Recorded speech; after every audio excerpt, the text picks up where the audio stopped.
Welcome to our channel. Today we how to authorize Bank of America Merchant Services setup detailed guide step by step clearly. To authorize your Bank of America Merchant Services setup, start by visiting the Bank of America website. Log into your online banking account using your credentials. Navigate to the Merchant Services section on the dashboard. Select the option for Activate Merchant Services or similar wording. Read the terms and conditions carefully and agree to them. You may need to provide your business information, including the legal name and address. Enter your tax identification number or social security number as required. Choose your preferred processing methods, such as card present or card not present. Fill in your banking details where your funds will be deposited. Verify your contact information to ensure accurate communications. Submit your application for review by Bank of America.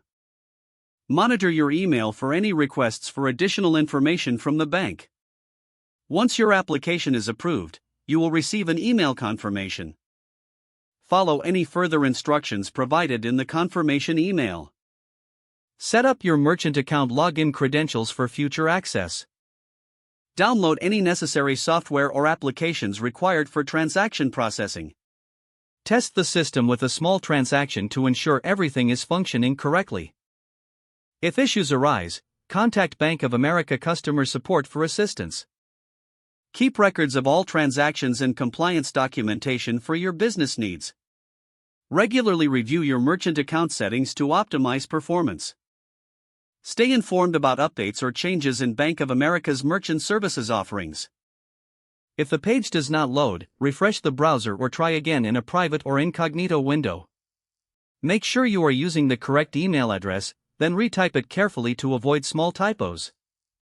If your password is not accepted, use the reset option and create a new strong password you can remember.